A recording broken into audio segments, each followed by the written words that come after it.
పిల్లలు వేసవి సెలవుల్లో చాలా సరదాగా ఆనందంగా గడిపారు కదా. నూతన విద్యా సంవత్సరంలో డిజిటల్ పాఠాలకు స్వాగతం. ఈరోజు ఈ పాఠం ద్వారా మనం ఏం నేర్చుకుంటామో ఒకసారి చూద్దాం. సాధించవలసిన సామర్థ్యాలు. విద్యార్థులు బమ్మెరపోతన కవికాలాదులు విశేషాంశాలు గ్రహించగలుగుతారు. పోతన గురించి సొంత మాటల్లో రాయగలుగుతారు. దానశీలం పాఠం ఉద్దేశాన్ని తెలుసుకొనగలుగుతారు. దానశీలం పాఠం నేపథ్యాన్ని గ్రహించగలుగుతారు. పద్య ప్రక్రియ గురించి విద్యార్థులు తెలుసుకోగలుగుతారు. పిల్లలు, ముందుగా మీకు ఇప్పుడు నేను కొన్ని చిత్రాలు చూపిస్తాను, జాగ్రత్తగా చూడండి.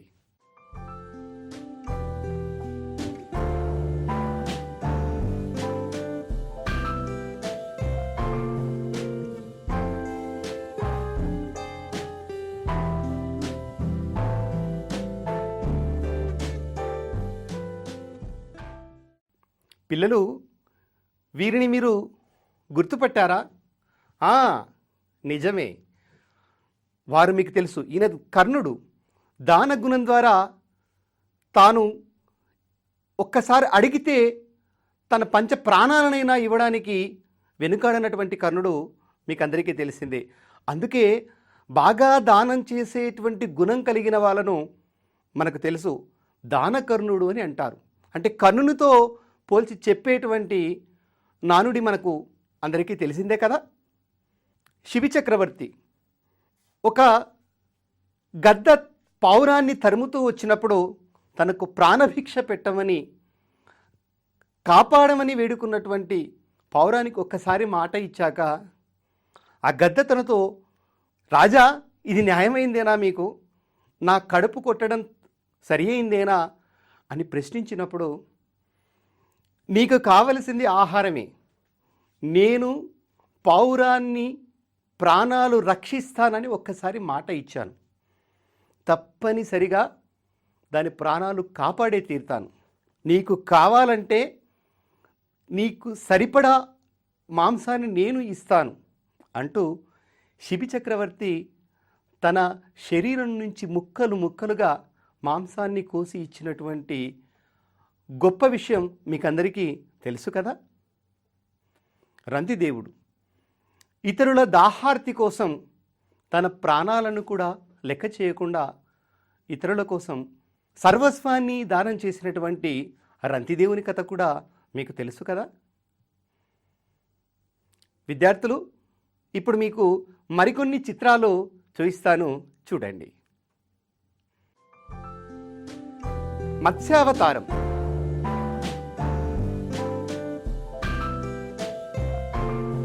కూర్మావతారం. వరాహావతారం. నరసింహావతారం. వామనావతారం. పరశురామావతారం. రామావతారం.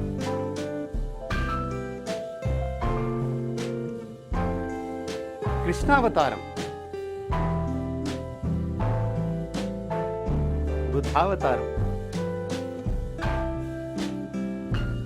కల్కి అవతారం. చూడండి, దశావతారాలు. యదా యదా హి ధర్మస్య గ్లానిర్భవతి భారత అభ్యుత్థాన అధర్మస్య తదాత్మానం సృజామ్యహం.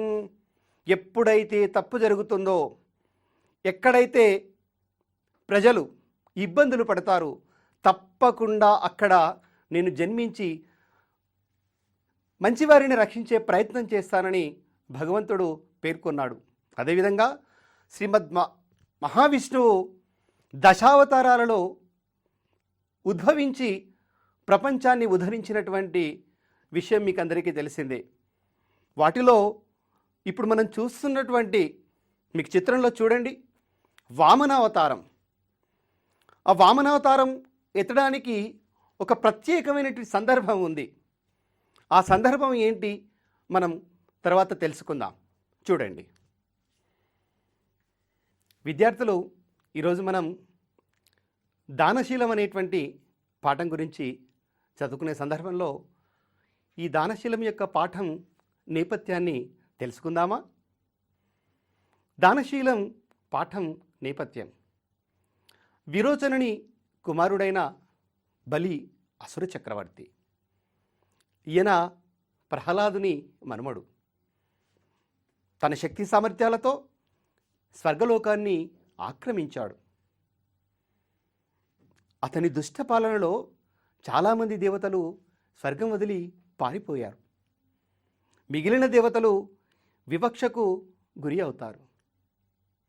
తమకు ఎదురైన కష్టాన్ని దేవతలు మహావిష్ణువుతో మొరపెట్టుకోగా తాను వామనునిగా జన్మించి వారి కష్టం తీరుస్తానని అభయం ఇస్తాడు. వామనావతారం ఎత్తిన మహావిష్ణువు నర్మదా నదీ తీరంలో యాగం చేస్తున్న బలిని 3 అడుగుల నేల కావాలని అడుగుతాడు. సరే ఇస్తానని బలి మాట ఇస్తాడు. వామనుని మాటల్లో ఏదో మోసం ఉందని గ్రహించిన రాక్షస గురువు శుక్రాచార్యుడు దానం ఇవ్వవద్దని వారిస్తాడు. పిల్లలు, పాఠం యొక్క ఉద్దేశాన్ని తెలుసుకుందామా? ఇచ్చిన మాటకు కట్టుబడి తత్వాన్ని, దానం చేయడంలోని గొప్పదనాన్ని తెలియజేయడం. విద్యార్థులు, ఇప్పుడు పాఠ్యభాగ వివరాల గురించి తెలుసుకుందామా? దానశీలం పాఠం పురాణ ప్రక్రియకు చెందినది.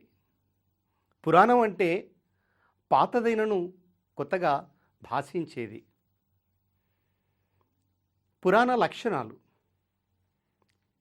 1 సర్గం, 2వది ప్రతిసర్గం, 3వది వంశం, 4వది మన్వంతరం, 5వది వంశానుచరితం.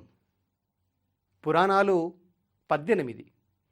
వీటిలో భాగవత పురాణం కూడా ఒకటి. తెలుగులో భాగవతాన్ని పోతన రాశారు. ప్రస్తుత పాఠ్యభాగం శ్రీమద్ భాగవతం 8వ స్కందంలోని వామన చరిత్రలోనిది. పిల్లలు, దానశీలం పాఠం బమ్మెర పోతన భాగవతాన్ని రచించేటువంటి సందర్భంలో ఆయన చెప్పినటువంటి ఒక పద్యాన్ని చెప్తాను, వినండి. పలికెడిది భాగవతమట, పలికించెడివాడు రామభద్రుండట, పలికిన భవహర మగునట, నే పలికెదవేరుండుగాధ పలుకగనేలా. పలికెడిది భాగవతమట, పలికించెడివాడు రామభద్రుండట, నే పలికిన భవహర మగునట, పలికెదవేరుండుగాధ పలుకగనేలా అంటూ భాగవతాన్ని రాసేటువంటి సందర్భాన్ని ఆయన ఎంత బాగా చెప్పాడో చూడండి. నేను చెప్పేటువంటిది భాగవతం, పలికించేవాడు ఆ శ్రీరామచంద్రుడు. ఆయన ఏం చెప్తే నేను అదే రాస్తాను. నేను భగవంతుడు తప్ప ఇతరుల యొక్క చరిత్రను, ఇతరుల యొక్క కథలను, ఇతరుల యొక్క జీవితాలను నేను ఎలా పలుకుతాను, అలా పలకడం నాకు రాదు, పలుకనేరను అంటూ తన వైశిష్ట్యాన్ని చాటుకున్నటువంటి మహాకవి బమ్మెర పోతన. చాలామంది రచయితలు, కవులను మనం చూస్తూ ఉంటాం.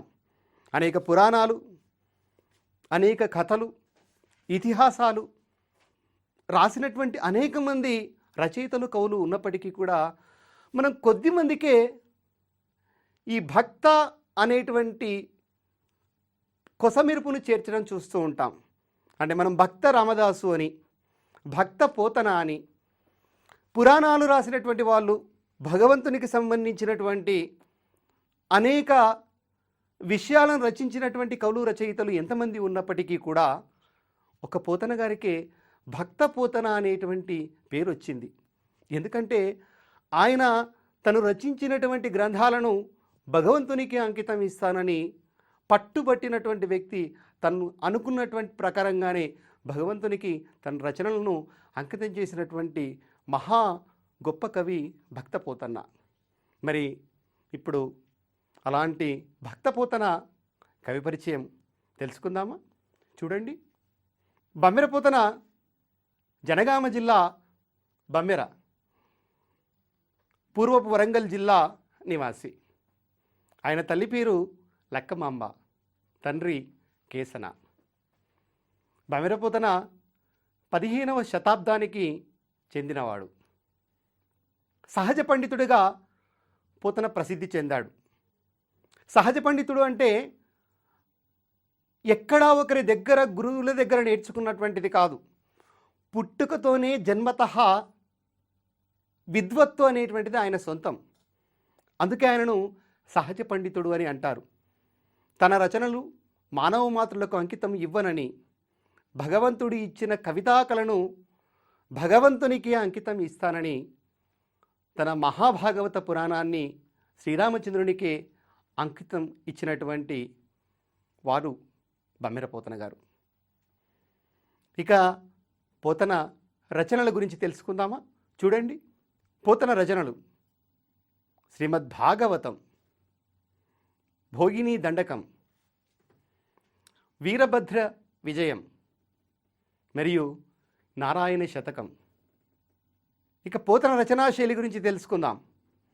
పోతన రచనా శైలి: పోతన రచనల్లో శబ్దాలంకారాల సొగసు, భక్తిరస ప్రధానంగాను, పండిత పామర జనరంజకంగాను రాయడం ప్రత్యేకతలు. సాధారణంగా అలంకారాలు 2 రకాలుగా ఉంటాయి, మీకు తెలుసు కదా, శబ్దాలంకారాలు, అర్థాలంకారాలు. మరి శబ్దాలంకారాలను శ్రోతల యొక్క హృదయాలకు హత్తుకునేటట్టుగా శబ్దాలంకారాలను ఉపయోగించడంలో బమ్మెర పోతుంది అందవేసినటువంటి చేయి. అంతేకాకుండా ఈ భక్తిరస ప్రధానంగా, ఆ పురాణానికి ఉండేటువంటి లక్షణాల్లో ఈ భక్తిరసం అనేటువంటి ప్రధానమైనటువంటిది. ఇది కాకుండా విద్వత్తు ఉన్నటువంటి వాళ్లకు, చదువుకున్నటువంటి పండితులకే కాకుండా మామూలు పామర జనానికి కూడా అర్థమయ్యేటట్టుగా, హృదయానికి హత్తుకునేటట్టుగా, మనసులను రంజింపజేసేటట్టుగా రాయడం బమ్మెర పోతన యొక్క ప్రత్యేకతలు. ఇక పోతన గారి మధుర భక్తి ఆ తరువాత కవులకు ఒరవడిగా నిలిచింది, ఆదర్శంగా ఆయన నిలిచారు. విద్యార్థులు, ఈ పాఠం ద్వారా మనం దానగుణం యొక్క గొప్పతనం ఏంటి, దానం ఇస్తానని మాట ఇచ్చాక నిజాయితీగా మాటకు ఎలా కట్టుబడి ఉండాలి అనేటువంటి విషయం ఈ పాఠంలో తర్వాతి పాఠ భాగంలో చెప్పబడుతుంది. దానికంటే ముందుగా ఈ భాగంలో వివిధ అవతారాలుగా జన్మించి, దుష్ట శిక్షణ కోసం, శిష్య రక్షణ కోసం శ్రీమద్ మహావిష్ణువు గారు వామనావతారంలో విచేసి దేవతలను రక్షించడానికి ఆ బలిచక్రవర్తిని అంతం చేసేటువంటి నేపథ్యంలో భాగంగా మనం ఈ దానశీలం యొక్క పాఠం యొక్క నేపథ్యాన్ని గురించి తెలుసుకున్నాం. వివిధ అవతారాల గురించి కూడా మనం ఇక్కడ తెలుసుకోగలిగినాం. అంతేకాకుండా ఈ పాఠం ద్వారా మనం ఎలాంటి సామర్థ్యాలను మనం అభివృద్ధి చేసుకోవచ్చో కూడా చెప్పుకున్నాం. అంతేకాకుండా ఈ బమ్మెర పోతన గురించి కూడా మనం తెలుసుకున్నాం. బమ్మెర పోతన నేటి జనగామ జిల్లాలో జన్మించాడని, ఈయన 15వ శతాబ్దానికి చెందినవాడని, సహజ పండితుడు అని, తర్వాత తను రచించినటువంటి రచనలను భగవంతునికి తప్ప ఇతరులకు అంకితం ఇవ్వను అనేటువంటి విషయము, పుట్టుకతోనే విద్వత్తు ఆయన సొంతమైందని, సహజ పండితుడిగా ఆయన భాసిల్లాడని తెలుసుకున్నాం. అంతేగాక ఈయన పురాణాల్లో ఒకటైనటువంటి భాగవతాన్ని తెలుగులో రచించాడని, అంతేకాకుండా భోగిని దండకం అనేటువంటి రచనను, వీరభద్ర విజయం అనేటువంటి ఆయన ఇతర రచనల గురించి కూడా తెలుసుకోగలిగాం. ఆయన రచనా శైలిని గురించి కూడా మనం అంటే శబ్దాలంకారాల సొగసుతో పద్యాలు రాయడం ఆయన పెట్టింది పేరని, అదేవిధంగా పండిత పామర రజకంగా అంటే బాగా చదువుకున్న వాళ్ళకే కాకుండా మామూలు వ్యక్తులకు కూడా అర్థమయ్యేటువంటి శైలిలో రాయడం ఈ బమ్మెరపోతన యొక్క ప్రత్యేకత అని కూడా మనం తెలుసుకోగలిగాం. అంతేకాకుండా ఈ పాఠం ద్వారా ఈయన సహజ పండితుడు అనేటువంటి విషయాన్ని కూడా తెలుసుకున్నాం. మరి సహజ పండితుడు అంటే ఏంటో మీరు మీ తరగతిలోని విద్యార్థులతోనూ మరియు మీ ఉపాధ్యాయునితోనూ చర్చించి మిగతా విషయాలను కూడా తెలుసుకోండి. మరి ఈ దానశీలం యొక్క పాఠం యొక్క ఉద్దేశం, పాఠం యొక్క నేపథ్యం, బమ్మెరపోతన యొక్క వివరాలు, బమ్మెరపోతన యొక్క రచనా శైలి, బమ్మెరపోతన యొక్క రచనలు మీరు తెలుసుకున్నారు కదా. మరి ఈ పాఠం విన్న తర్వాత మీరు బమ్మెరపోతన గురించి సొంత మాటల్లో 5 వాక్యాలు రాయగలరా? ఒకసారి ఆలోచించండి. మరి పాఠం తరువాయి భాగాన్ని మీరు మిగతా ఎపిసోడ్లలో తెలుసుకుంటారు. ముందుగా ఇవి చేయండి. పాఠ నేపథ్యం మరియు ఉద్దేశం చెప్పండి. బమ్మెరపోతన గురించి మీరు తెలుసుకున్నటువంటి అంశాలను సొంత మాటల్లో రాయండి. సహజ పండితుడు అంటే ఏమిటో మీ తరగతి విద్యార్థులతో చర్చించండి. పిల్లలు మరియు మిగతా సమయంలో తప్పనిసరిగా ఇవి చేయండి అనేటువంటి అంశాలను మీ ముందు ఉంచాం కదా, తప్పనిసరిగా మీ తరగతిలోని మిగతా విద్యార్థులతో మరియు మీ ఉపాధ్యాయుని సహాయంతో తప్పక చర్చించండి. చర్చిస్తారు కదూ. తరువాయి భాగం దానంశీలం యొక్క పద్యాలను గురించి తరువాతి ఎపిసోడ్లో తెలుసుకుంటారు.